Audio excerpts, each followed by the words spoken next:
Thank you all for coming this evening. I want to thank in particular Noemi Custodia Laura, who's the Executive Director of the Lawrence campus of Mount Community College. It's a great facility, and those of you who haven't been out on the terrace, check that out sometime. It's great. We were thinking it'd be great for a cocktail party rather than a housing study. I'm Jim Barnes. I'm Community Development Director. And before I introduce the mayor, I just want to thank our consultants, Ken Sonneborg, Charlene Reagan, and David Eisen, who have done a great job in putting together a very comprehensive study on the housing situation here in Lawrence. We're going to be putting the full housing study up on the website by the end of the week. There's a few small numbering issues and a couple of typos that we want to correct before that goes up live. One of the handouts is the first two sections, the first 10 pages that have some of the recommendations and findings, but there's lots of really good information that I commend to all of you. I want to thank the steering committee that helped this project move forward over the past year. Teresa Park, the planning director, Jess Andors, executive director of Lawrence Community Works, Ephraim Roland from the Housing Authority, and Mark LaPlante representing the City Council. I'm sorry, and Evelyn Friedman, thank you, Evelyn Friedman from GLCAC. Evelyn and Ephraim and Mark were on vacation, and they sent their apologies, so they've been part of the process. So with that, let me introduce the mayor, and he can welcome us and help us on his comments. I'll be quick. As far as I can remember, I have seen city councilors argue about housing in the city of Lawrence, and the one thing that came out of every single one of those arguments is that we needed a housing study. And it was the fact that we didn't have a housing study was a tool to not do housing and to rail against any real thought about housing in the city. And I think that emboldened me that when we first came in, said, hey, can we get this thing done because we need this tool. And I'll think about it like that this is a tool and not an agenda because there's so much to do and there's probably in my lifetime and many of us in this room's lifetime work to do in this document, and we might never see those things done, but we may see some of those things done. So this concept of this being a tool and not necessarily agenda. But we would not have had this great tool if there wasn't, again, like Jim mentioned, the work of the consultants, Karen Sonneborg, Charlene Reagan, and the Abacus architects and planners. We thank you all for the work that you guys did because this is not easy. Spending a lot of time arguing with people like me and people on the ground, but I think at the end of the day we have a really good tool for us to go ahead and make the city better. You got to thank the people who funded it. We try to do this ourselves because again it's a document that we want to use as a tool for us. And early on we had this conversation about how we can ask for some of this stuff. And so we did the best we could, and with the help of the oversight committee, which, by the way, spent tons of time making sure we had the right amount for it and making sure that you guys got all the information you had, helped us get these funders to support it. So the City of Lawrence, the development block grant money, TD Bank offered financial support, Massachusetts Housing Partnership, the Lawrence Housing Authority also provided some financial support, Wind Development, and Metro Credit Union. Without them, we couldn't have funded it. The Oversight Committee is more of, what I think are housing experts in our city than really this committee of people that didn't really know each other. And I really look to them for questions around housing. We're really thankful to have Teresa and Jim, but on the ground here, things that are happening all the time, you have these touch points. So having, somebody high in the public housing authority, having part of the conversation, one of our best CDCs being part of the conversation, and Jess and her team, Evelyn Freeman doing all the work they do with Greater Lawrence Community Action Council. I mean, you can go all through the list. And then having the representation from the city council was important because Mark LaPlante represents the housing committee in the city council. So, I think that when you look through the study, you'll find there's a lot of cool things about it that you didn't know. Like the total percentage of low-income housing in the city, I think it's in there for 18%. 18%, probably a lot less than people thought.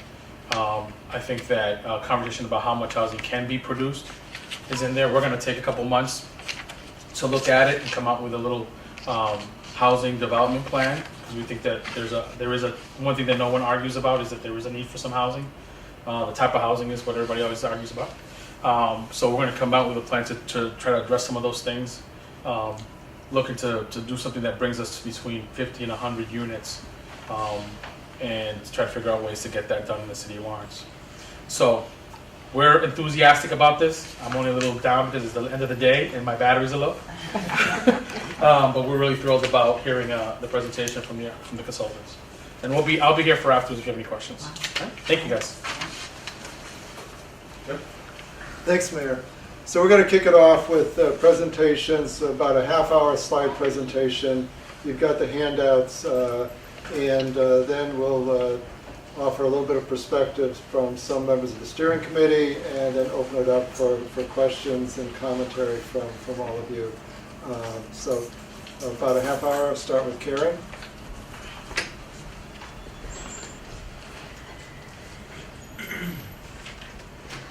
Thank you very much. We're very excited about being here tonight to share with you the results of this housing study that has taken about a year to produce. We've been nursing it along. The main purpose of the study was to fundamentally look at, fully examine housing issues in Lawrence. The beginning of the project, the city issued requests for proposals for consultants to actually work with the city in preparing the housing study. And that RFP mentioned some specific purposes. And one was really to have decision makers have a better understanding of the local housing dynamic. And also to have an assessment of housing needs and demands with corresponding intervention strategies to address them. What we have is a very detailed and comprehensive document that I hate to say is more than 200 pages at this point. And tonight we're going to try to wade through the highlights of this study.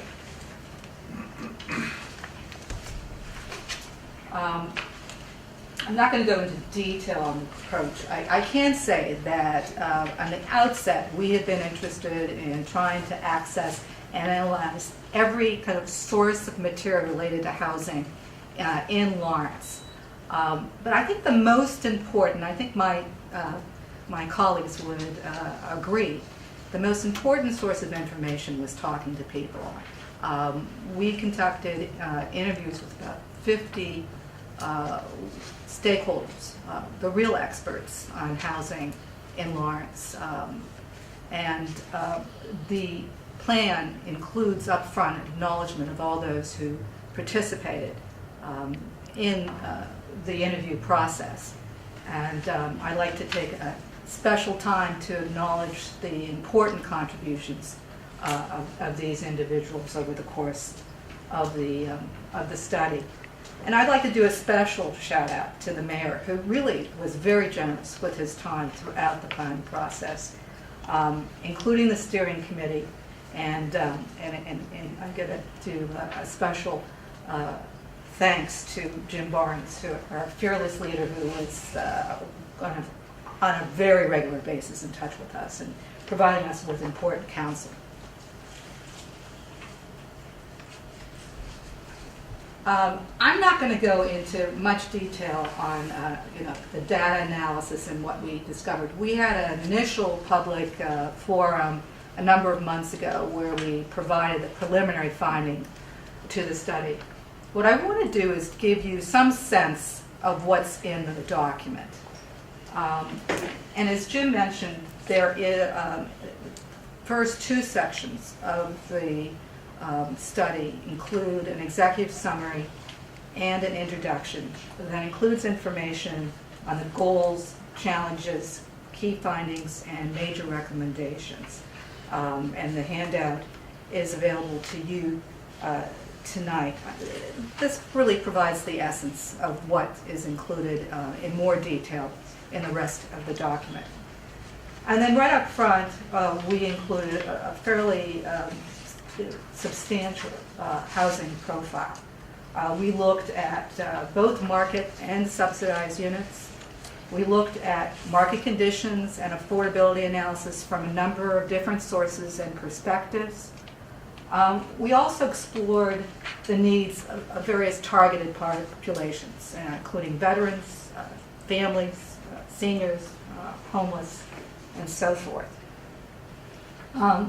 We came up with some major findings, and convergence of some of these findings is included here in the fourth bullet, which is that low housing growth, very low housing vacancies, and very limited supply of single-family homes have led to high rents, high turnover rates, and high cost burdens. Cost burdens meaning that there are too many people in the city who are spending way too much on housing. For example, 40% of all Lawrence's households were spending more than half their income on housing, according to a HUD report. And bottom line in this housing analysis was that the city really needed to focus on how to lend stability to the existing housing stock and neighborhoods, and in fact, ultimately, to households, families.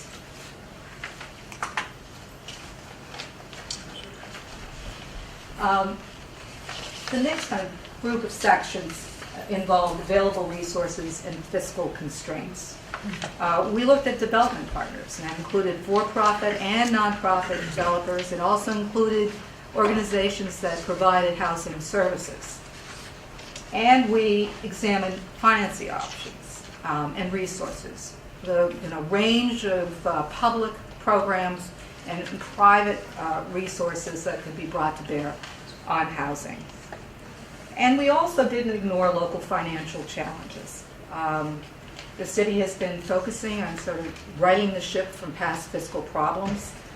And based on an increasing need for services, the city can't ignore the current financial situation. There are limited resources. And so our whole list of actions that are included in the study need to be prioritized within those financial constraints.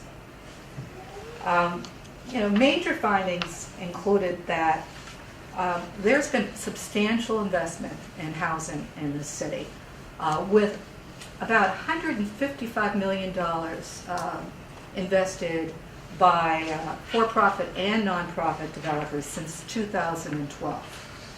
And that also translated into about $2 million worth of development fees.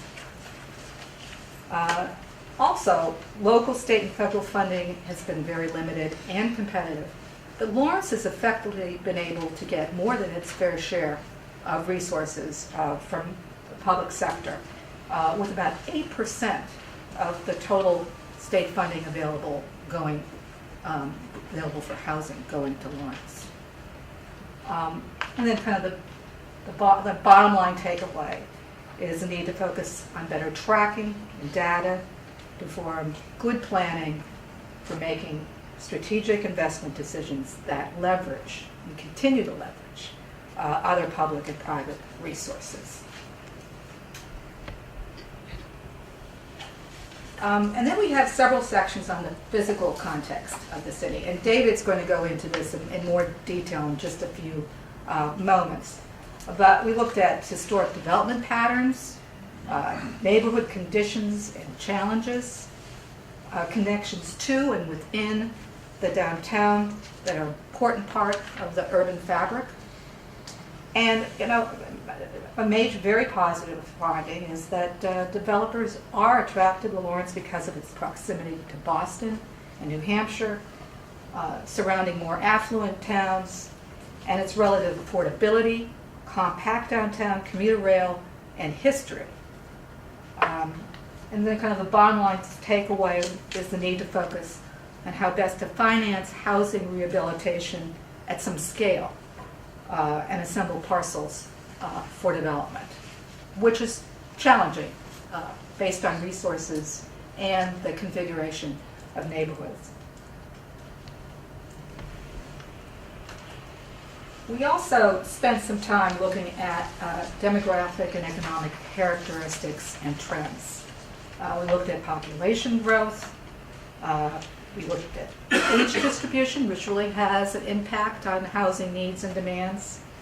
And we looked at historic waves of immigration. Just can mention that foreign-born residents have been always a substantial segment of Lawrence's population.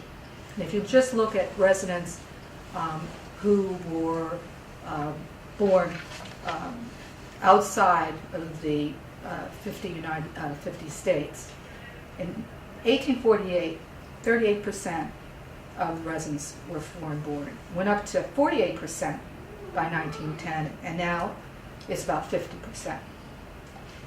A key finding that there is a high and increasing level of poverty, but high but declining unemployment, leading to wide affordability gaps and cost burdens. I should mention, based on the unemployment rates. In 2010, the unemployment rate in Lawrence was almost 16%. It was down to 9.6% in March of this year, and it's down further as of June, the latest time reported, 9.1%. Clearly a positive trend for the city.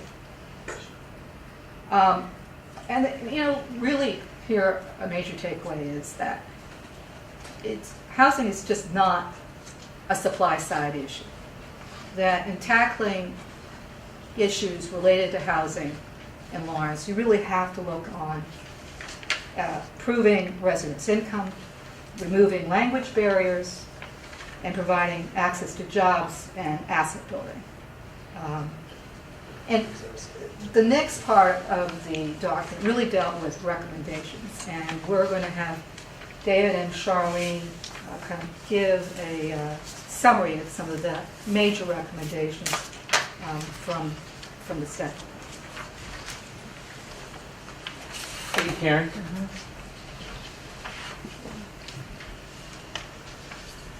So I'm going to talk, I'm an architect and a planner, and I'm going to talk about the physical structure of Lawrence and then how it relates to the programs and policies that Karen and Charlene will talk about in more detail.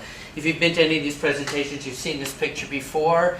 It's not up here just because it's kind of a cute picture. It's up there because this is still Lawrence. This is basically the city it's always been and will continue to be. I mean, there's a dense downtown that used to provide a lot of jobs in Mill District. There's a downtown. It's surrounded by neighborhoods. It's on the river. I mean, these are things you know.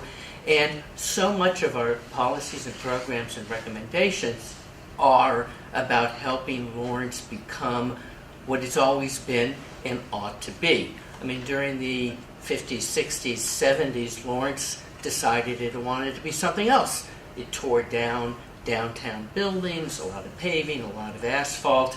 It didn't really work because that's not what the city is. So, we're totally enthusiastic about this place. We know we wouldn't be here if Lawrence didn't have problems. But there's great bones in this city to work from. And, times changed. This was the big money maker. It stopped making money back in the 40s and 50s and 60s. But we call this Mill District Opportunities because we really believe this is all about opportunities. There's a ton of space here. It can support businesses, The mayor is very committed to not just turning this into housing, being places where entrepreneurs can set up shop. And what we talk about are not just about how to turn this into housing, but about housing and economic development can work together. Neighborhood housing opportunities. I mean, you look at these pictures and they don't necessarily look like opportunities, but they really are. I mean, you know, down on Moolock, triple decker, but with the right support for developers, whether they're nonprofit or for-profit, with the right incentives, this can be a great place to live. There are empty lots that, if developed correctly, can be little neighborhoods. And you know, part of this is not just about facilitating development. Our recommendations are about how to do development that benefits everybody. I mean, if you develop any of these properties, you know, we've heard people be concerned about overpopulating Lawrence. Where are the parking spaces? Where's the green space? If you do it correctly, you can get more housing, more green space, more parking space, all organized to make this a great city. So again, this is what our recommendations are about, how the city can support these efforts. Why am I showing a picture of downtown when we're really talking about housing? Because the health of downtown and the health of the neighborhoods are really connected to each other. If you have a healthy downtown, and hey, this looks pretty good, we know there's more work to be done, you can help develop healthy neighborhoods. There are places to shop, there are places that provide jobs, it becomes a fun, interesting places to live and work. We know there are all kinds of success stories with the mills. There's still plenty of mill space left to develop. How can we help developers develop in line with city policy? So I think one of the things the city needs to do is decide how to use its assets, how to use them for business development, how to use them for housing in the right balance. You know, stone mills, there's some interest in developing that as housing. You know, these tend to be underutilized for business. How can these work together? And where are the supports that are in place, the programs and policy that make that happen? Housing above retail, another opportunity to rejuvenate both the economic base of the city and the neighborhoods that surround the downtown area. And, you know, one of the changes, you know, from 50 or 100 years ago is that there's kind of new institutions growing up here. Mills are down here, but the medical district here, North Essex Community College here, there's really a kind of backbone for the city. So if the city is what it always has been, it's also becoming something more than it once was. So some of our recommendations are about using housing development to kind of reinforce these connections from here to here, about how you can keep this a pedestrian-oriented city where people want to live, where there are wonderful connections, where there aren't short-term solutions that maybe break up the city, put parking where you don't want it, and again, go into a lot more detail about how this could work. And then the neighborhoods. You know, this is very much a city of neighborhoods. Each one has its own character. Some are denser than others. They have different histories. They have different housing types. So one of the things that's really important is for the city to have a zoning structure in place that recognizes the opportunities in each of these neighborhoods, how to keep areas from being underdeveloped, how to keep them being overdeveloped. And I think there have been a lot of improvements in zoning over the past few years, that the city should keep looking at, you know, what the underlying structures in the neighborhood are, you know, getting professional planning expertise to really help you master plan the city so you can make the most of the opportunities. Terrific stuff's been done here. The nonprofit sector, Bread and Roses, Lawrence Community Works, has a long track record of successes. But again, what we talk about are things the city could do to help these organizations that are very entrepreneurial. There's no new land being created in the city. How can the city help these nonprofits find appropriate places for development? How can you use zoning to figure out, where you want a single-family house or a two-family house? where you want townhouses, where you want larger buildings and smaller buildings, what kind of structure that you can you set up that supports them in their work, but within the broader goals of the city. And there's a whole group of for-profit developers, some really quite small, working on one building at a time, a couple of buildings at a time. You can see these are all, renovations that are complete, under construction, a school conversion, a lot of things happening here. But the for-profit developers don't work in a vacuum either. There need to be, enforcement of building codes. And, I think there have been a lot of, really strengthened inspectional services, but that should continue to happen to make sure that the housing is in line with what the city's looking for. So it's a combination of policing and providing support in the planning department so that these entrepreneurial developers can keep pushing forward, giving you the city that you need and want. So I think Charlene's going to talk in a little more detail, and then I'm going to come back and briefly talk about some specific programs that could be very useful. Thank you. Good evening. Thanks for coming on last week's of vacation, first days of school. We really appreciate Echo Karen. Thank you for everyone who's participated. It's been great. If any of you have seen the advanced copies, you'll see a list of recommendations. That's pretty long. I don't want anyone to say laundry list. We're going to try to put it in some kind of context for you. But part of the reason the list is very long is because you guys are really engaged stakeholders in Lawrence. Every time we talk to somebody, there's a million great ideas about what we should do with Lawrence, and people are enthusiastic and excited about what we should be doing and promoting here. I should pay attention to that. The recommendations, I'll give you some orientation to them, how they're organized, but they basically flow from the findings and the information we got, organized into goals. So we want to invigorate the housing market, inspire confidence, stabilize neighborhoods, and serve the housing needs of a range of Lawrence residents. We found out that everyone in Lawrence is underserved, from wealthy people who may not find the housing choices that they want to have in Lawrence to really low-income people who can't afford the Lawrence.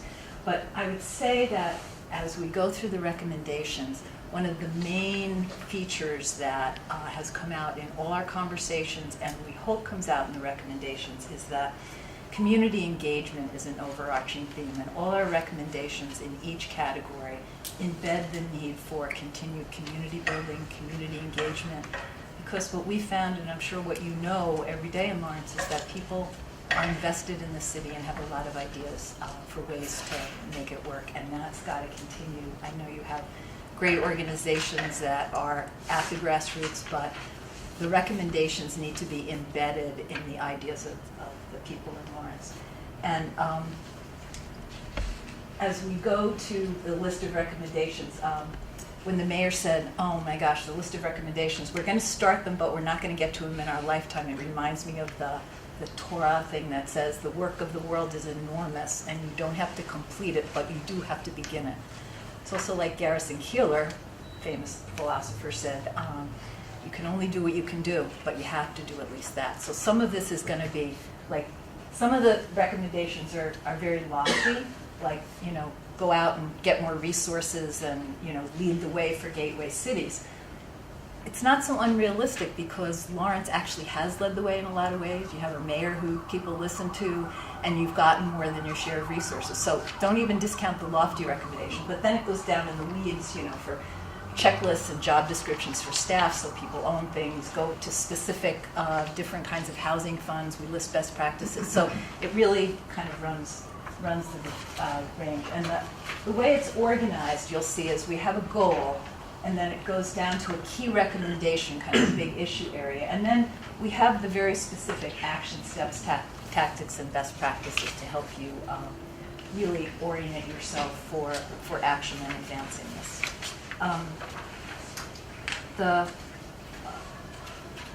Jim and Karen are going to finish this up with some accountability to how to put this into action, but we really think that the action steps lead themselves to a who, when, and how to get stuff done, and we think that will be important. The recommendations are in 4 strategy areas: capacity building, regulatory preservation, and development. You'll notice that as you go through the recommendations, they're almost all cross-cutting. Anything you do to strengthen the regulatory structure, get your code compliance, get your disposition strategies together, really helps development, helps preservation of neighborhoods, and you need to build the capacity to do it. So everything really is quite related, but we hope that they stand out in specific enough ways to make them usable. In capacity building, we found that this is a very smart and talented city with a lot of good energy. We think that one of the things that could really help in capacity is to harness all of that capacity with some better technology, some real improvements in the way that you are able to access information, share information, really some silo busting kinds of things that help departments work together. The reorg that has been done is working well. People need tools though to be effective. We think of something like the tax title issue. That's a daunting issue, and it can feel more daunting when information is in 5 different buckets and people have to use their energy to run around and get it, when if you had the technology that could access it clearly, had some citizen kind of information sourcing where websites and transparency were there, that people could really call out vacant lots and really start to get a process together where tax title suddenly doesn't feel so daunting. You can start with technology tracking and information that shows you where the trouble spots are, shows you where the vacancy is, and then you start to zero in on policy. We really feel like building the capacity with information and technology can really put Lawrence on a firm place in terms of policy making. And again, accountability and transparency is part of community building and community engagement. That's got to be pretty critical. As I look at some of these things, I want to emphasize that the talented people in your city government really deserve the kind of tools they need so that they can get this stuff done. I know you've made a lot of progress, and we think that there's some room to make more. Regulatory strategies, again, cross-cutting, but the city's regulatory system of code compliance and zoning, occupancy permits have the ability to really focus your landlords and investors and owners and neighborhoods on making sure that they deliver what is going to be important for the stability of Lawrence. Interdepartmental cooperation is really critical in the vacancy flagging, coordinating planning efforts. I see people here in the audience that I've worked with in City Hall who are really making great inroads on this, and I really think that more coordination, more planning is going to really take this over the top. Code enforcement, we heard a lot when we had the neighborhood meetings about quality of life issues and the need for code enforcement, and we think that that can really benefit from more structure and more technology that helps integrate it.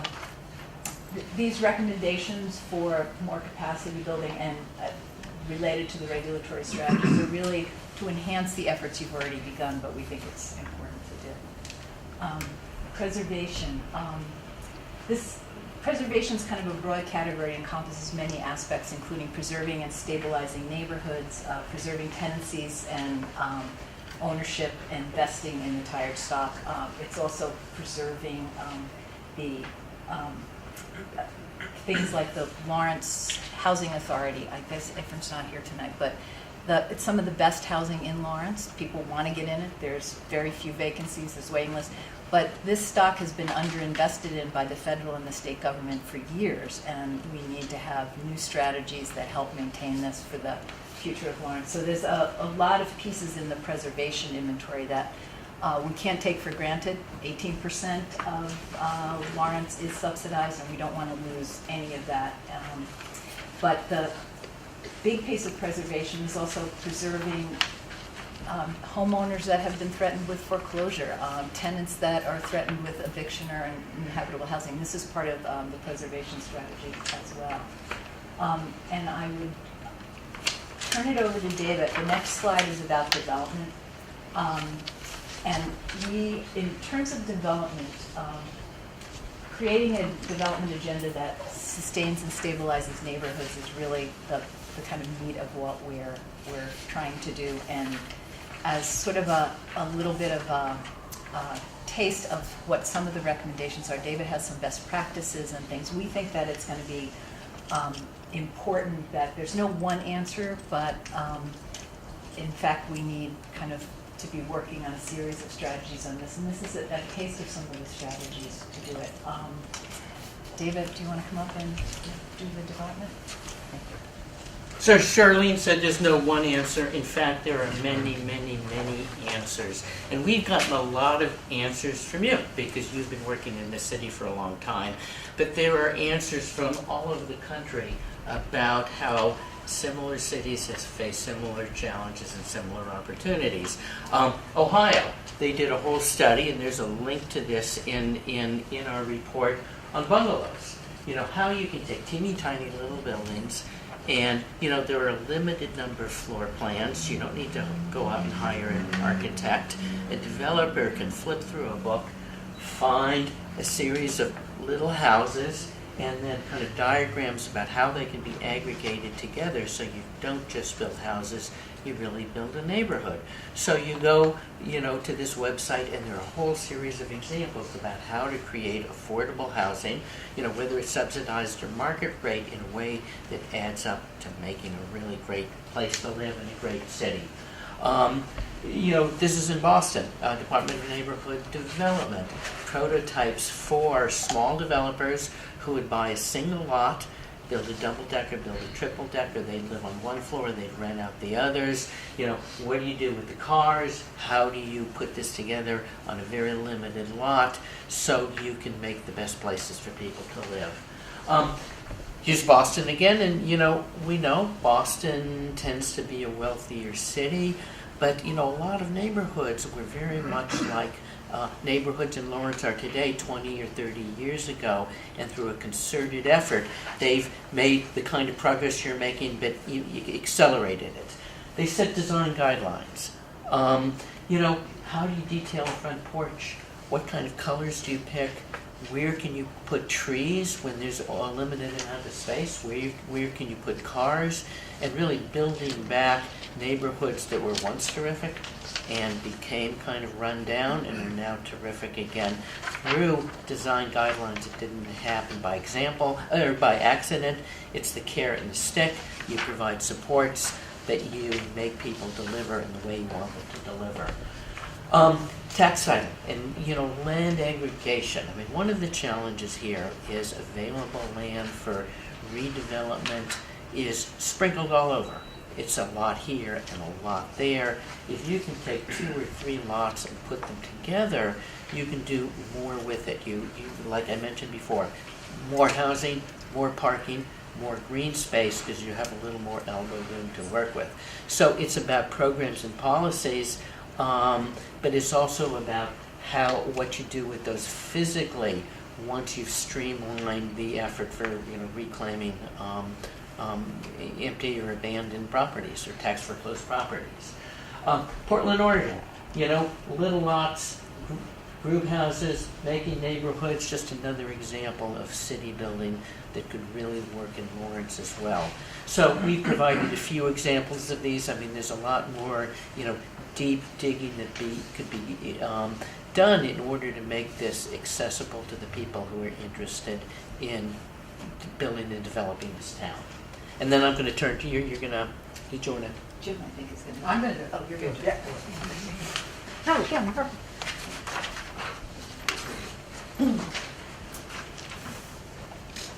So the final slide. Doing this housing study is really the easy part. The tough part really becomes the implementation.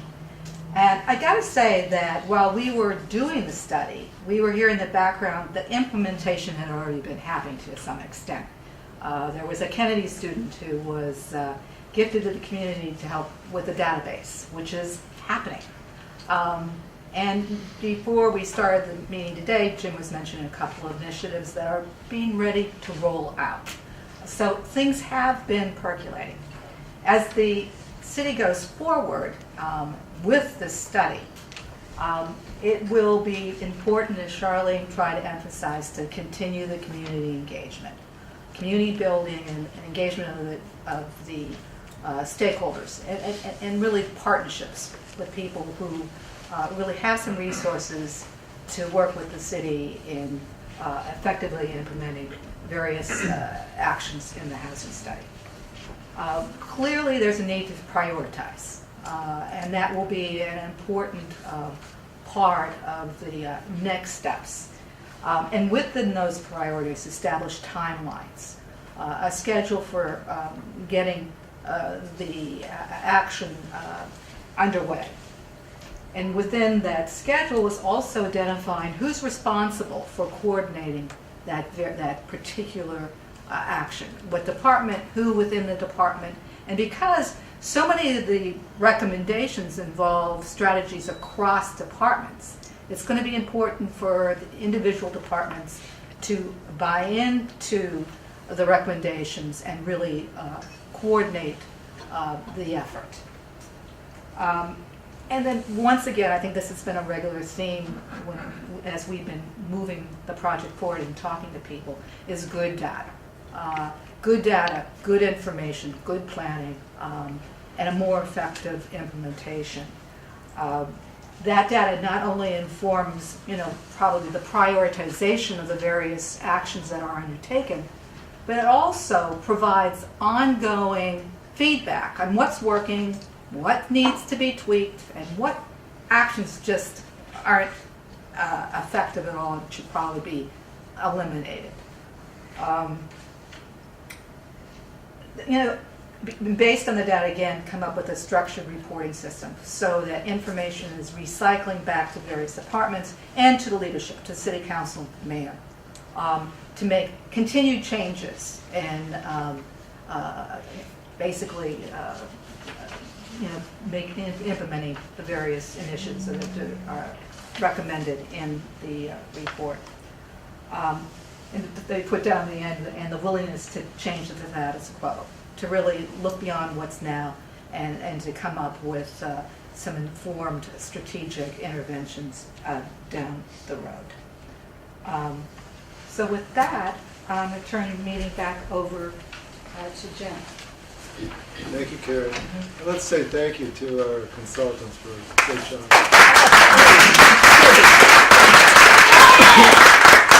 I want to give the mayor the first word on a response, and then ask the steering committee members to also respond. Mayor? In my rush to get back down, let the presentation start, I forgot to mention that one of our colleagues in government, Roger Toomey, City Councilor at Large, is with us, and thank you for being out here. And I would also be remiss if we're having a conversation about a housing study and not mention former Councilor Joe Porterone, who was a big advocate for this. And I want to make sure we get Joe a copy of it so that he knows it. One of the things I always like to say about these things is people ask, oh my God, another study? Like there's a study fatigue out there. But I want to remind everybody, this is the thing that I learned that I didn't actually know before I became mayor, is that you got to study a thing before you can plan for the thing and before you can design it so that you can build it. So sometimes you talk about a thing as a community 4 times before something happens. But if we don't have the plan, we can't. If we don't have the study, we can't get to the plan. Without the plan, we can't get to the design phase, and we can't find people that will actually want to build those things. So that's why a lot of patience with how many times we ask, what do you think we should do here? What we should do there? There's a rhythm to it, and I think we're going to get into it so that you don't feel like you're being asked the same question over and over again without any results at the end of it. And the last thing to talk about, willingness to challenge the status quo. The one surprise from the one aha moment I had is I thought, man, if we keep losing 3-deckers, right, and building 2-deckers, we're going to have eventually a net loss, and the cost per unit on the tax base is going to go up. to a community already that struggles to pay for those taxes as they are today. So we have to figure out a balance with density and home ownership that allow us to keep the balance as it is, so we don't challenge not only low to moderate income homeowners, but also people who are fixed incomes in the long term. And that was an aha moment for me, because every time something comes down, people are like, oh, we'll just put a duplex up. Well, on Elm Street, where I grew up, I think we lost 6 units there. So if we only get 4 out of that, or maybe only 2, that's a net loss of 4 units. And that's all well and fine, but except the burden on every unit grows to build the tax base. And right now, when you get 70 cents on every dollar from the federal and state government, it's easy to say, oh, that's okay. But the reality is the burden of running the business that is the city grows every year. So we have to figure out that balance. That's the way. Great, thanks, man. I want to ask Teresa and Jess to offer some comments, and we'll start with Teresa Park, our planning director, and then go to Jess Andrews, and then we'll turn it over to the larger group. Okay. Well, thank you. Good evening, everyone. So first of all, I know we've been doing a rounds of things, but I really want to recognize the hard work that Jim put into this. He labored, spent many hours working with our consultant to produce a document which is hefty in size, but also just packed full of really good information. So if you have a chance to take a look at it, go through it. We'll be making it available. So take your time and go through it. A lot of good information there. But I also want to recognize the consulting firm, team, because I thought, based upon what we had initially seen and what we saw in the final report, there was a lot of good thought that was put into it. And I think it made there was a tremendous effort to synergize various different perspectives from the different stakeholder groups in the city. So I want to really thank you for how well the document reads and what a stellar job you did in pulling it together. For the viewing audience out there, a couple of things just want you guys to really think about is that from a housing standpoint, our demand is here and our inventory is here. Secondarily, our housing price is here and income level is down here. So we actually have a sizable gap that we really need to address.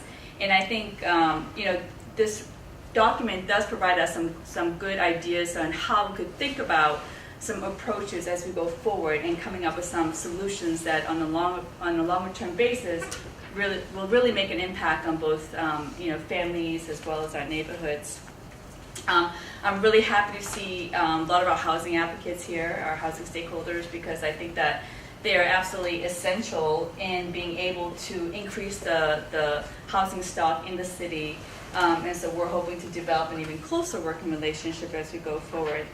And then as far as the recommendations, the 4 areas of recommendations, the capacity building, regulatory preservation and development, I thought they were really good areas for us to focus on, and it aligns nicely with the kind of things that the city can do.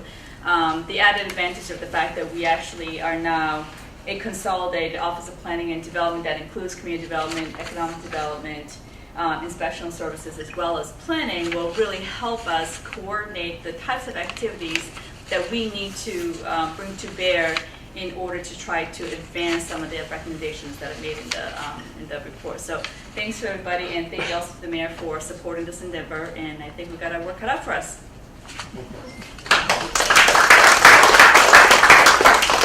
I'd like to ask Jess Andrews, this team of 5 or 6 of us each reviewed several drafts, and each of us found different aspects of it that we wanted to inform the consultants on. So it was a really nice team relationship. And Jess, Strauss. So for me, I feel like the thing that we really want to take away from this study is what is the city that we want to be in the future? And even though my organization, part of what we do is housing development, I really think that housing development in this city, as the consultants have highlighted, it needs to be part and parcel and understood as part of a larger economic development strategy for the city. And we need to think about housing development as how many more bangs for the buck can we get for every development or every unit that we build. So I think when we build housing, we shouldn't just be housing people. When we build housing, we should be revitalizing neighborhoods. We should be leveraging investment in infrastructure, in parks. We should be thinking about what's the kind of housing that working families in the city need so that they can have a stable base and access to jobs in the region. And how are we using housing development strategically to spur other kinds of investment in the city so that we get companies investing here, we get employers moving here, we get the transportation improvements that we need so that people have access to local and regional jobs. So all of that has to be a piece of our thinking around this, and that is really where I would like to see us take the recommendations in this study in that direction. The other thing there's a couple of other things that I want to just draw out from the study that I think are really important. One of them has to do with the point about creating some standards for housing development.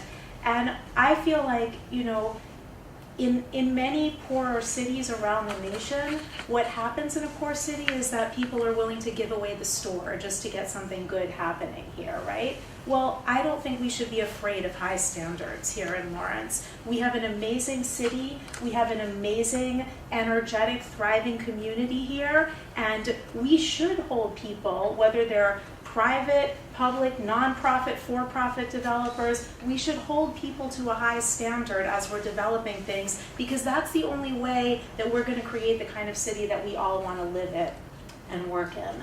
So I think that is another important piece of this in terms of having a plan and having guidelines and parameters around the development work that we do.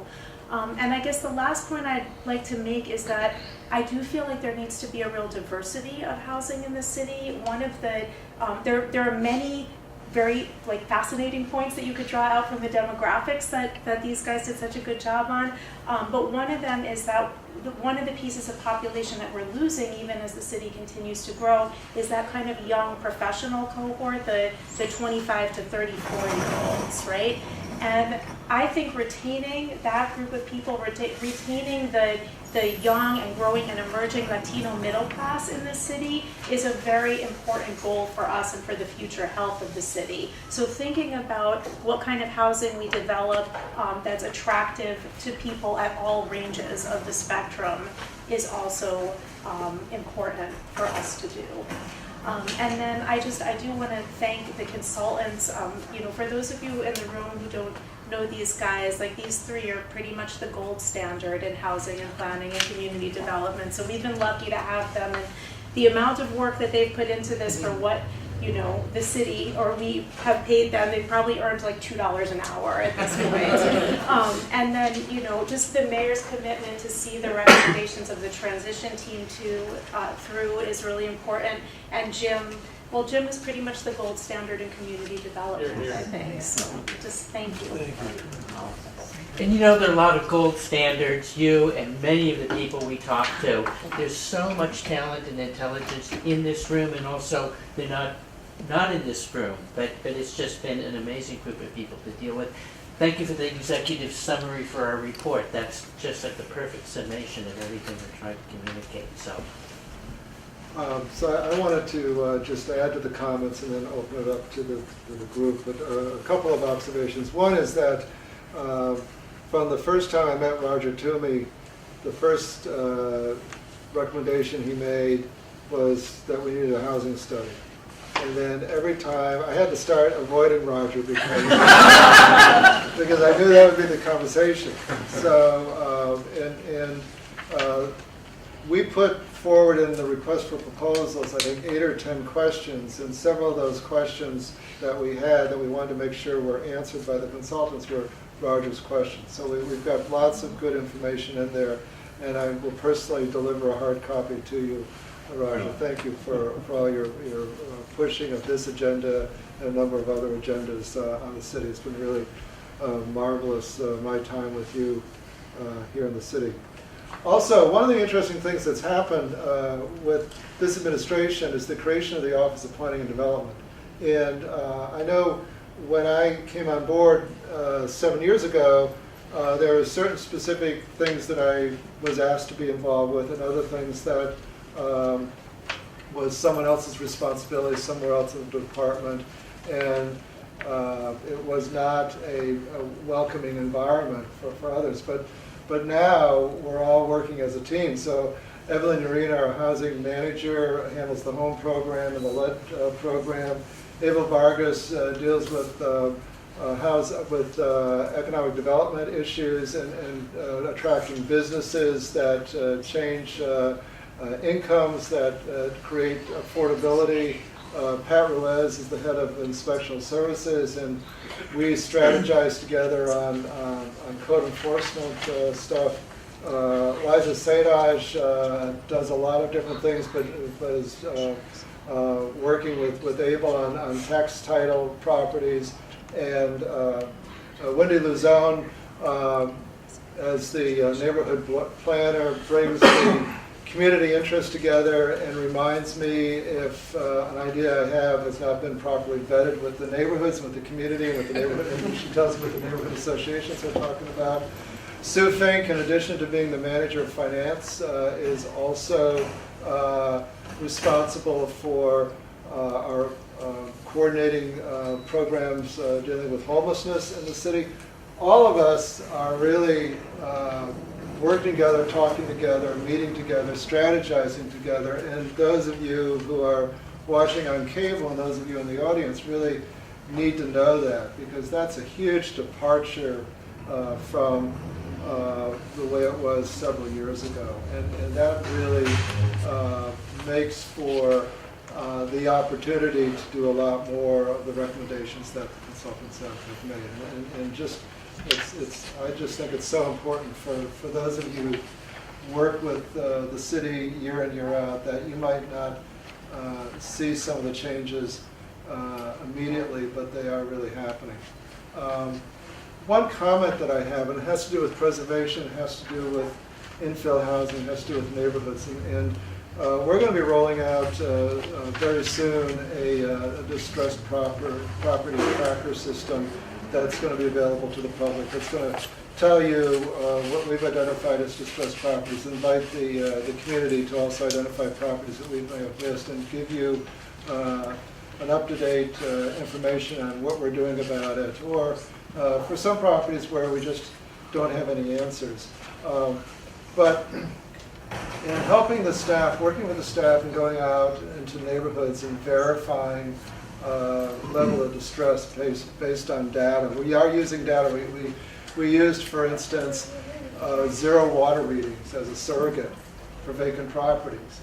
And as we went out, we said we want to be sure. And so we went out and we've been checking these. And I'm struck by the number of properties that are sub-invested, properties that where a neighborhood of just one block of 10 units in one house that has that's vacant and has not been invested in. So I think there's some huge opportunities for the community and for city officials and private developers and the real estate industry to be working together. And in some cases, these properties are in probate. In some cases, these properties might be owned by a very elderly individual or couple. But we all share, I think, a responsibility to the property owner, but to the entire neighborhood, to bring these properties back online. It's very, very difficult to create a new unit. It's very costly to create a new unit. We should also, I think, be finding least cost ways to bring existing units that are still viable back online. And you know, that's something that everyone that I mentioned from the city government has been working together on. And I wanted you all to know that that's one of the initiatives that you're going to hear more about. So let me now turn it over to the rest of you. There's some familiar faces in the audience and some folks that we've worked with. Either questions of the consultants or comments or observations, please feel free. Anyone? Jacinia? Sure, I'll start. So how can we get access to the study, the complete study?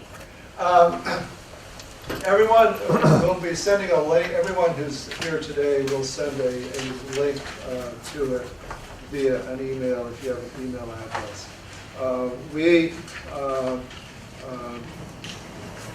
There's only 2 people in the room that have had an advanced copy, and there are a few small typos that we just noticed, and we just think it's unfair both to you and also to the individuals whose name we misspelled, to put it out in final form unless we correct them, to be truthful. We got your name right, but we did not get, but we didn't get a city councilwoman's name right. So we got to fix that. And there's a few things like that. So we should have it out by the end of the week. It's going to be up on the website, but we'll make sure that we give you a link to it, all of you.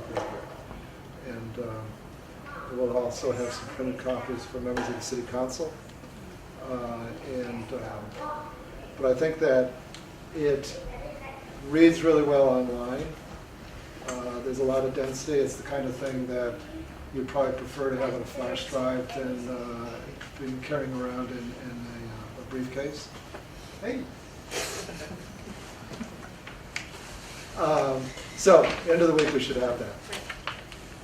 And can you speak to home ownership, what you found? I haven't had the opportunity to even read any advanced copies or as the study progressed, just what you found in terms of data, home ownership rates, and how that translates to neighborhood stability. Were you able to study that? Did any of you want to comment on the home ownership? I'm trying to, I have some comments, Dice, but go ahead. home ownership rates are much lower in Lawrence than comparable communities, and we have some comparative information on statewide and county information as well as some other cities, including gateway cities, on the percentage of owner occupancy. I think it's something like 30%. I'd have to, no, something like 30% and 70-some% rentals. And the other thing that's interesting, the census had a vacancy rate for home ownership of 0. You don't see that very often. That there is substantial demand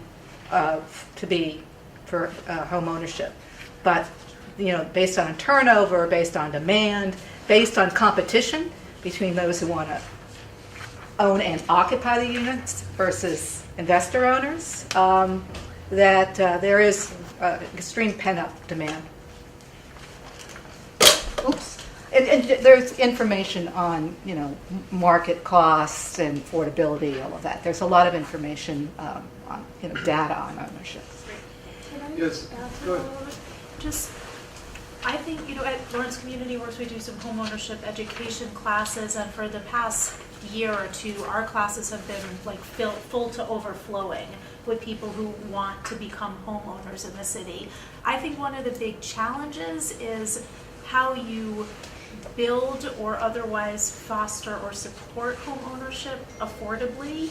And I know because we're about to embark on a 5-unit single-family home ownership project in the North Common, but I will say honestly that I think it's costing a ridiculous amount of money to build those units, and we're gonna probably sell them for less than half of what it costs to build them, so they have to be highly subsidized. And I think that some other nonprofit developers are able, like Bread and Roses and Habitat, are able to do things at a slightly lower per unit cost, but it doesn't bring a lot of units online at any given time. So I think that that's one of the places where I feel like we could probably get the most creative in thinking about how to use scarce subsidy dollars to subsidize home ownership for a greater variety of Lawrence residents, and also using that to think about how we tackle the purchase rehab question, because the home ownership question is so tied into the question of the quality of the housing stock in the city and what people are able to buy and then invest in enough and maintain enough for it to be a viable investment for them. And I just would offer that the home ownership rate was at its highest point, 35-36% in 2007, 2008. And then with the foreclosure crisis, we lost a lot of homeowners, and it got down to about 30%. Now it's slowly moving up, but it still hasn't reached the high point. One of the interesting things is that the information that we have indicates that virtually no one that received housing counseling, no one who received any down payment assistance from the city was foreclosed upon. So, the kinds of, when I was looking at the Warren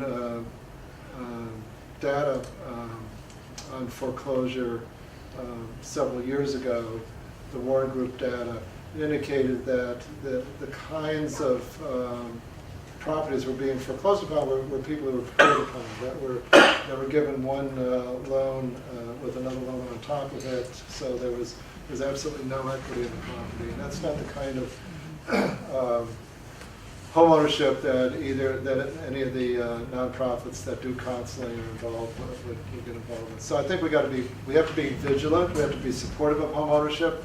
I think the really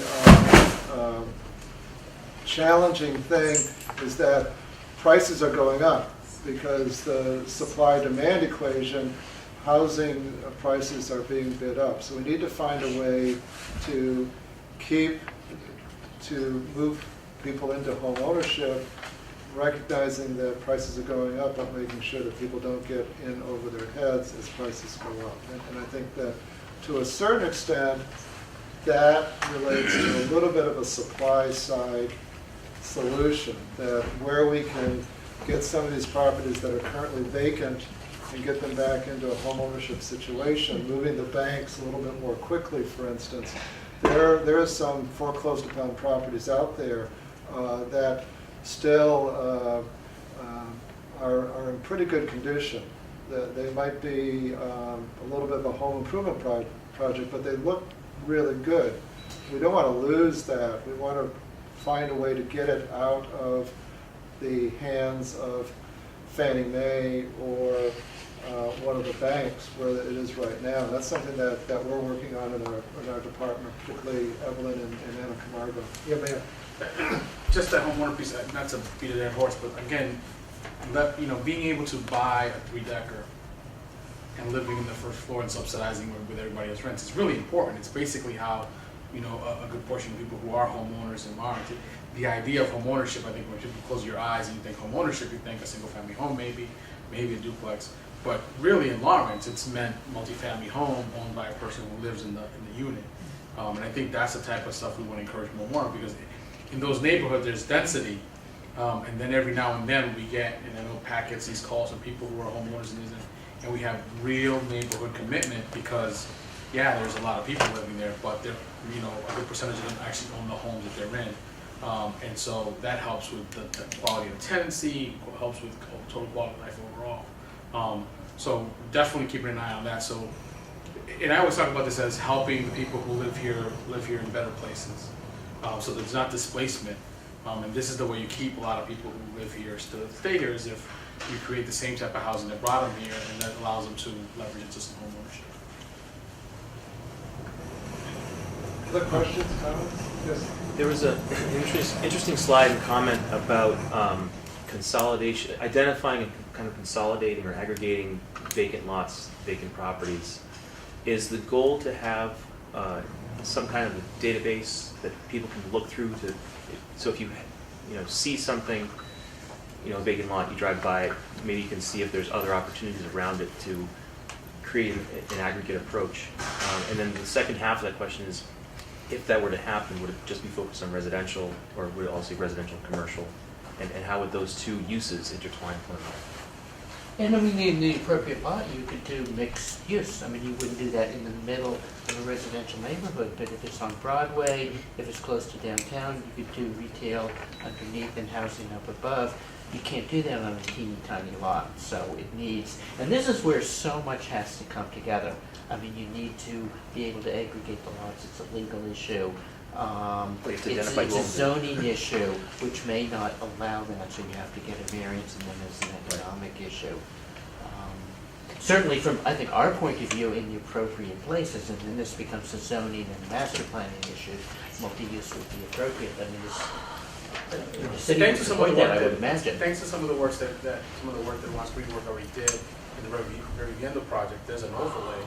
I don't know if that all streams all up Essex Street or not, but No, just to Lawrence Street, I think. to Lawrence, but some that part of Essex Street. Yeah. So there's some already, some of that overlay, some of those zones already in charge. And I think our conversation has been about how, because it's how, we think mostly about around the housing in the infill, that we can consolidate some parcels to do it. But I think that if you talk to Able, there's probably some consolidation around Essex Street, there's some commercial property.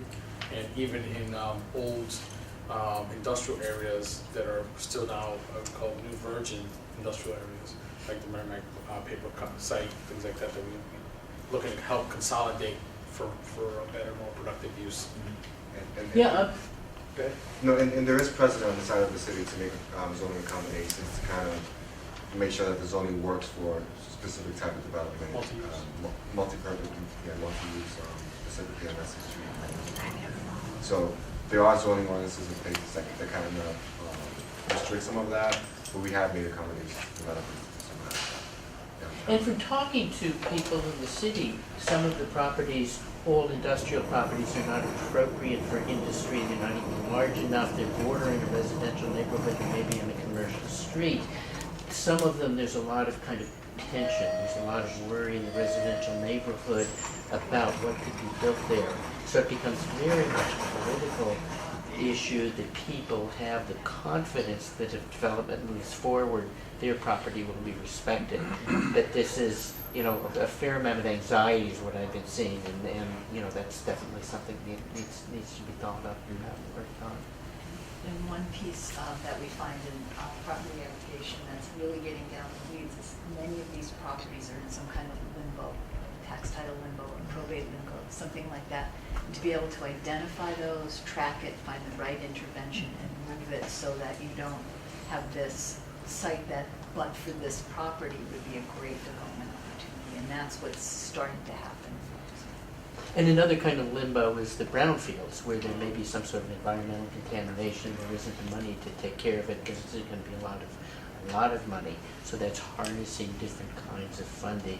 So a lot of wheels are spinning to make any of these things work. Council? Thank you. Lawrence is an extremely old city, and we have a lot of older housing here. And one of the things that myself and with the mayor's backing wanted to do is to develop a program where we had inspectional services would be able to go in and determine what has to be updated within all these homes. Have you found anything of this nature in your study whatsoever? As to the quality of these homes, how many are half decent or upgraded and are livable and all these elements? It's hard to come by, data that relates to specific housing conditions. That's always a struggle.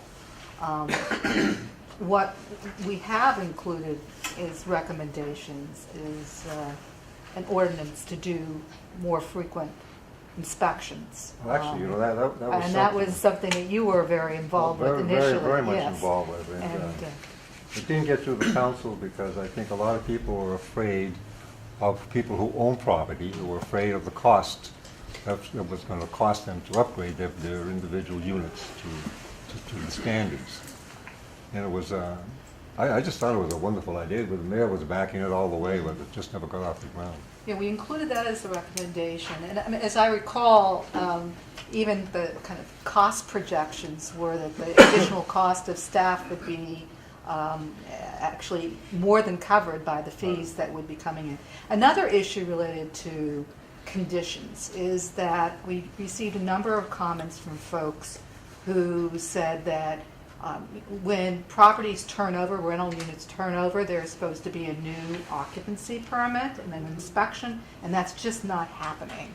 And clearly, the landlords, they're just not coming forward, and the mechanism to try to track turnover can be challenging. And a suggestion was that the city actually work with a utility company that really does see the turnover, whether it's Comcast or some other utility that really does see that and have data on the turnover and try to dovetail that kind of turnover inspection, which is kind of critical to housing conditions. That was a suggestion that's included in the study. But then to link that to education, because there are, as the mayor noted, someone owns a triple-decker, they don't know how to maintain the property. I mean, there may be absentee landlords who know how to maintain it and just don't want to spend the money. So how do you combine the, inspections with the support so you can get the upgrade so you're not being seen as punitive? So it's a complicated issue, but all, part of the recommendations we're making.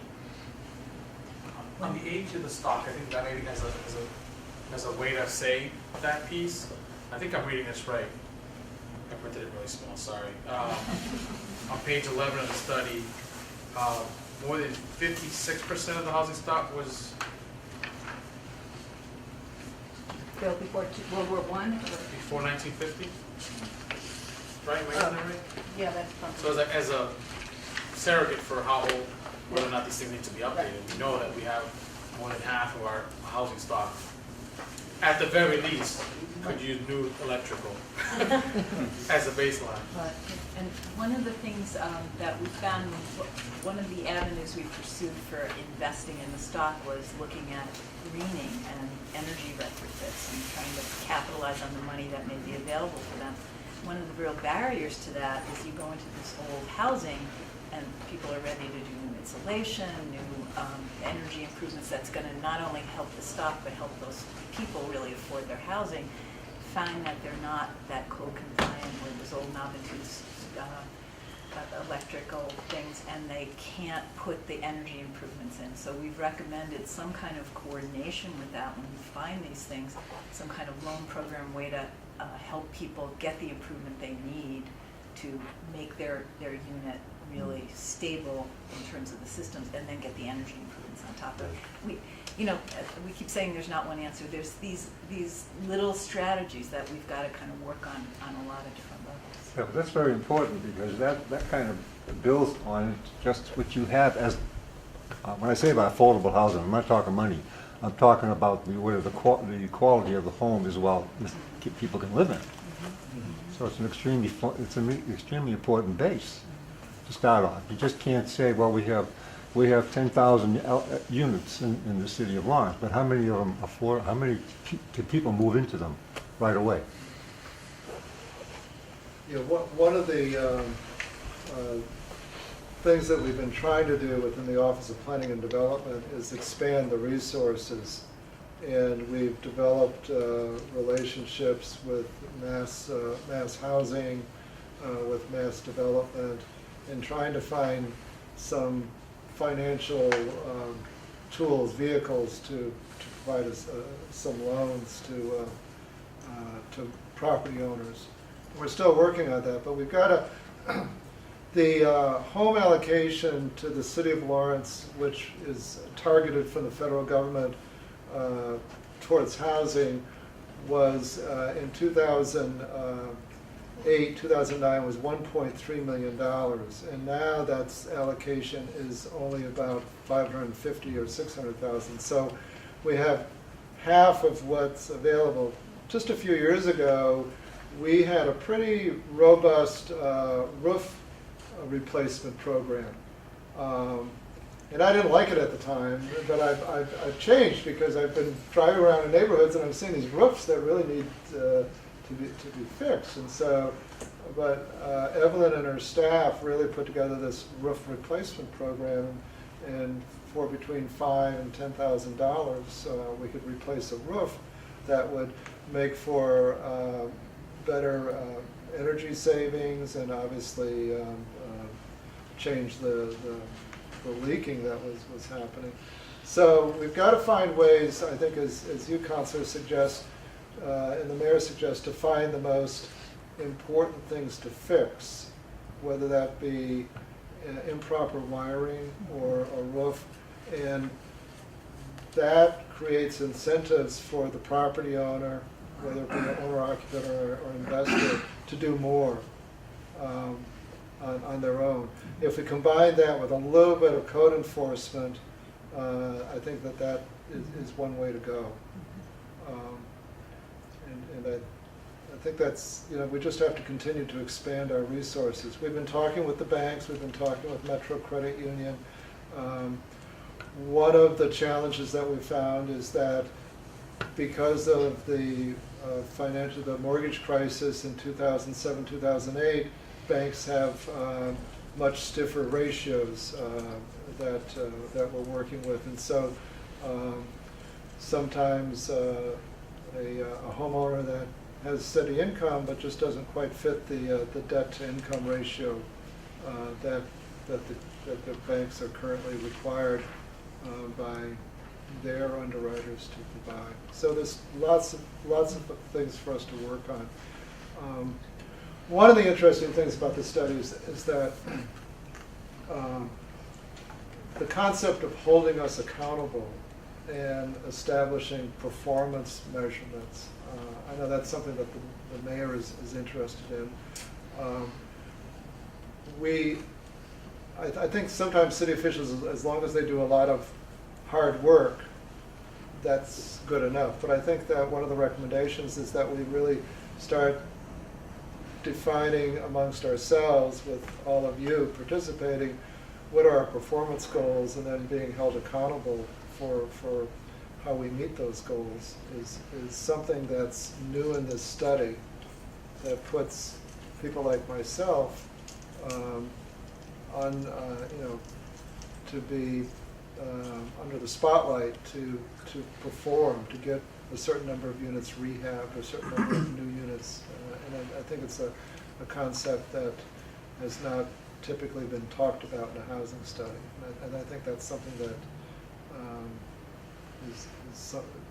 I would guess that the mayor or the council would be interested in pursuing that.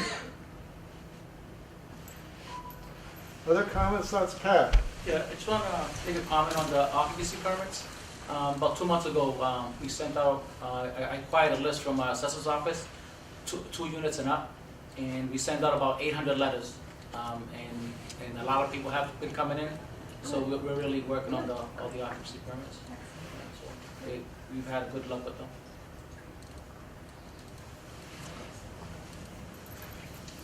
Other comments, questions? One last Just question. saying.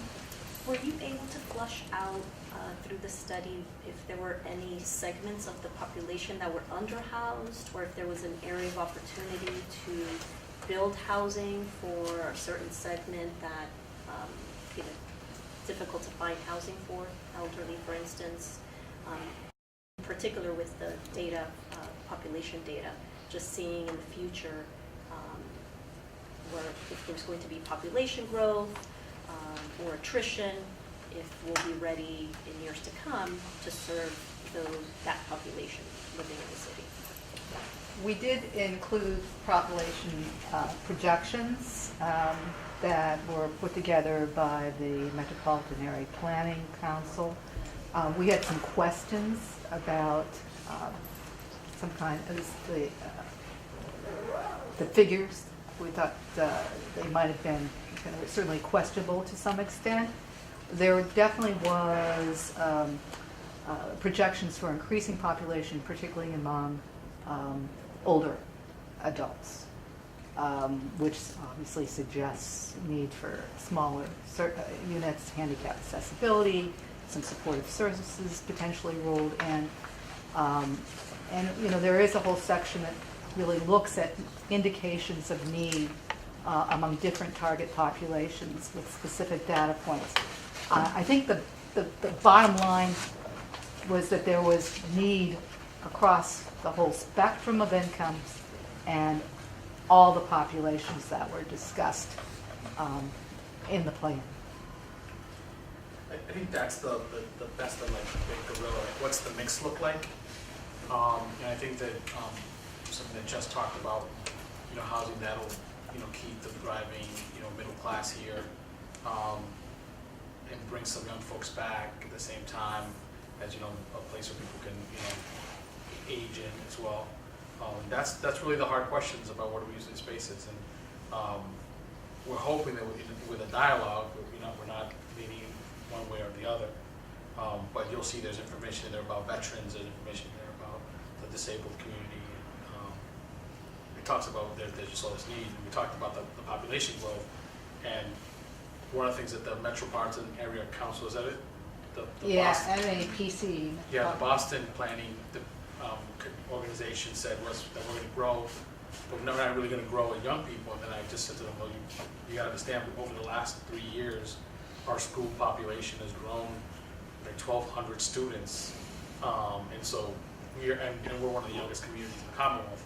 To wrap that all in is that, you know, we are, as we get new immigrants, we're getting younger and younger. If you go to any of these English classes for adults, we're talking about people that are between 19 and 35 and 40. We're not talking about your huddled masses. This is really young people who are migrating to this thing. So all these things, how do you make it all work out? And, you know, thank God we're blessed with less infrastructure for people 50, 60 plus. Right on Essex and Franklin, there's a huge development. I think sometimes it sits there quietly and nobody notices it. There's a lot of elderly people living in there, and well, everybody who's run for office knows it's there because they vote. They get harassed by us. Yeah, I would suggest when you see the study, take a look at the population projections, because they're very strange. It's like the planning agencies haven't quite gotten it. And the consultants included the changes in school population and the increase at the mayor. But if you look at the Merrimack Valley Planning Commission projections, we're already exceeding their projections.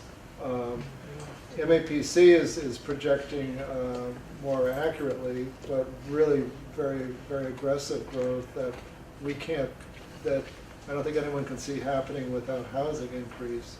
But one telling statistic, within a period of time that our population, I think it was the last 15 years or so, the population increased by 22% and our housing production increased by 2%. So that's a recipe for increased costs to the consumer. And it's also a suggestion that there's going to be insufficient choice. And so sometimes we may have a situation of a mismatch where too large a family is trying to get into a small house because that's what's available, or vice versa. A large house may be an inefficient choice, but it's available again. So we need to create housing choice when we're thinking about strategy. Other comments or questions? What's driving the demand in Lawrence? Why are people choosing to live in Lawrence? I think that. Go ahead. Take a shot. Well, I think what I read, when I was listening to some of the stakeholder discussions, families, being close to their families, and so it was that was one of the main drivers, I think. Yeah. Yeah, and while rents are high, I mean, the median rent is, according to census, like about $1,000, and that is skewed heavily because there's so many subsidized units and there's subsidized rents in there. So we're talking market rents well over $1,000. They're still more affordable than Boston, say, for example. And there's just, the supply, basically imbalance of supply and demand. It's putting immense pressure on housing in the city. Any idea where people are going if they can't find housing in Lawrence? Yeah, we have a whole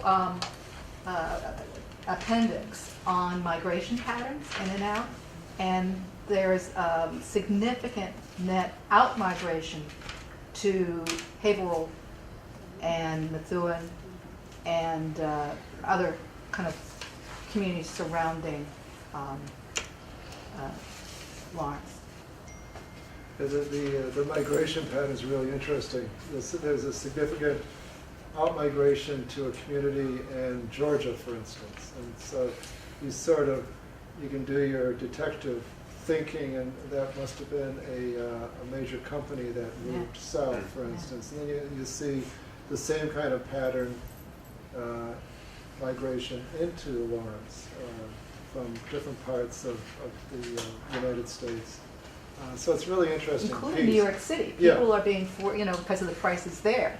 There's a stream of people coming to Lawrence, New York. There's actually, I do real estate in the city, and I can tell you there's people coming from all over the place. Yeah. It's in New York, it's Boston area, because they can afford in Boston now. Yeah. And it's all over. And you're right, a lot of people are going to Haverhill when they can't find anything in Lawrence, but most people that move from New York is because they know someone in Lawrence, or they have family here, and they want to stay here. If for any reason they don't find anything here, then they'll go to Lowell or they'll go to Haverhill. So. Yeah, when I lived in Chelsea, this Darlene, she came from Lawrence, and she worked at the airport working on planes for FedEx, but she never took occupancy because she wanted to come back to Lawrence. Yeah. She was too rooted here. That's what it is. Her mom, her aunt. Well, family. And that has a big impact on the price as well.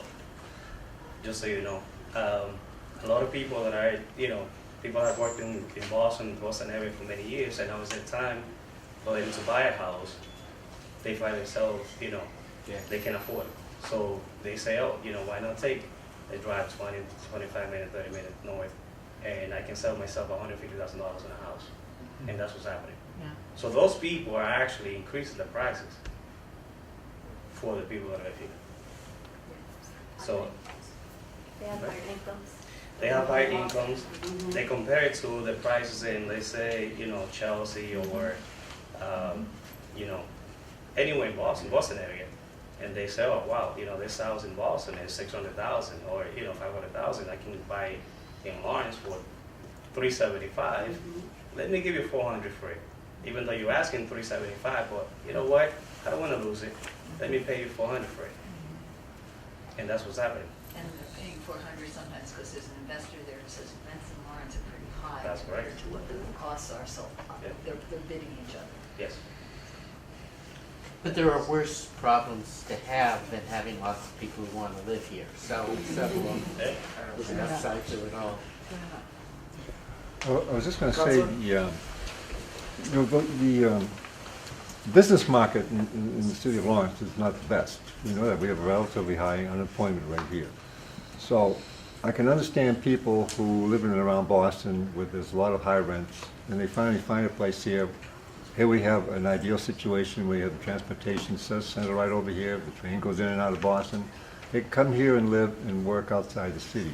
I think a lot of people do that. Okay? But I just find it kind of confusing as to what would prompt a rather large increase. For instance, the mayor mentioned, I think it was a couple of, 900 students increase in the high school or in the school system. Well, they have parents, these kids have parents. Like, what would be the incentive for them to come here when there's really not that much in the way of job opportunities within the city? Well, I think what I've seen in working with Able is that businesses are growing, and if you look at the growth in Lawrence General Hospital, you look at the growth in the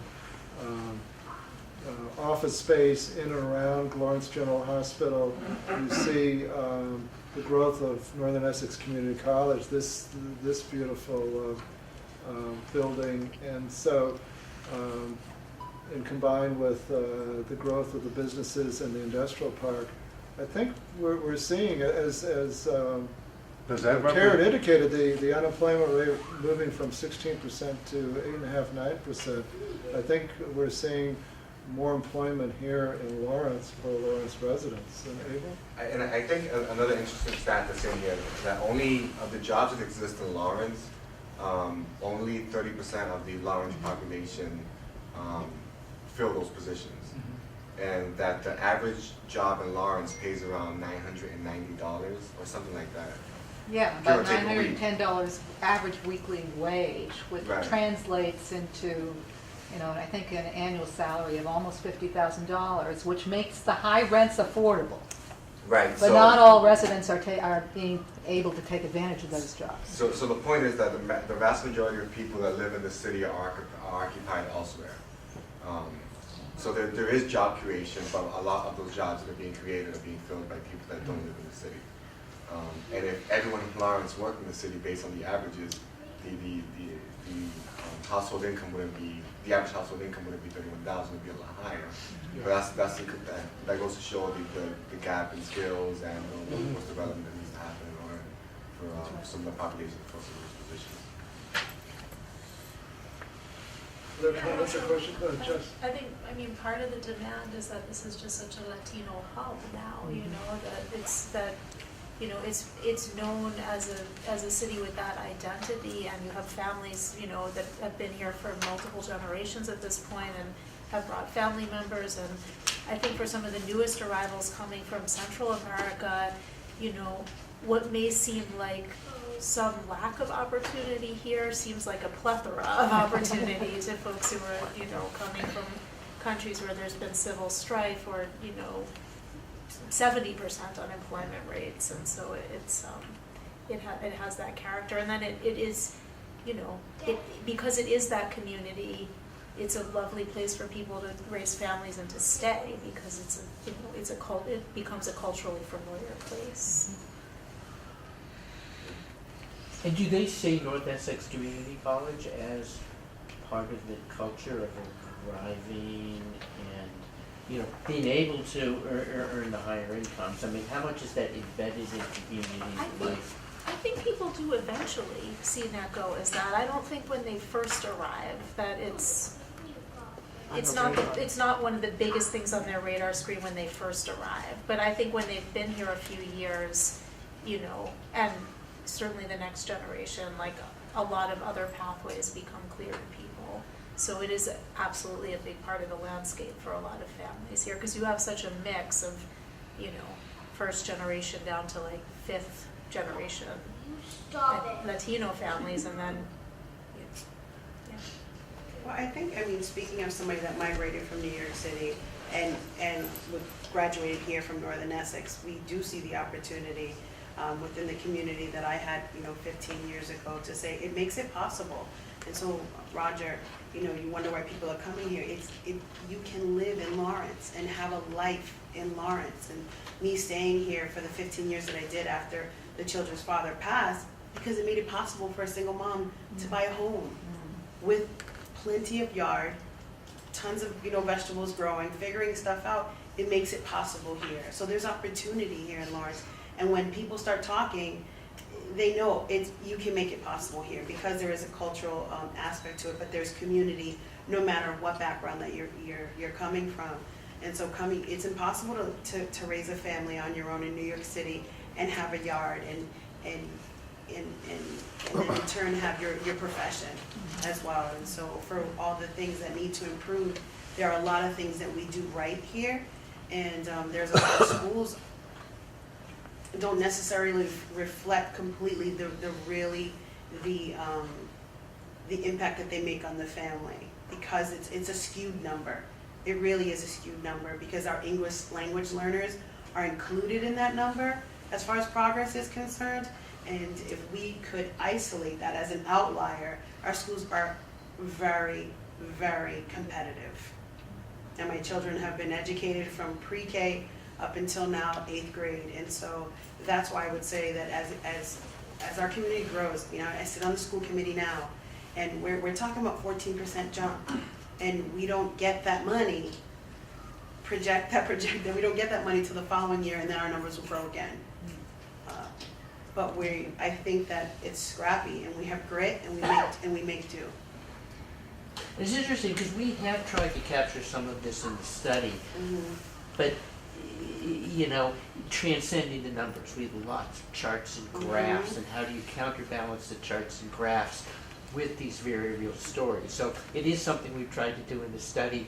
It's so much easier to look at a chart and graph than to kind of understand what you're talking about. So hopefully it comes across that you know, this is the reality. Yeah, we do mention that some of the questions that we had about population projections and children, fewer children, are kind of disproved not only by the projections of additional students being enrolled, but by the fact that schools are becoming more effective. That's right. And people are attracted to That's the city right. because of the schools. We said that we would. There are options. Oh, I'm sorry. No, we were having a sidebar. We said that we would go to 8 o'clock. It's just about 8 now. So please stick around to have some more fruit or whatever's out there and talk with us. Thank you for your time. Appreciate it. Thank you very much. Thank you.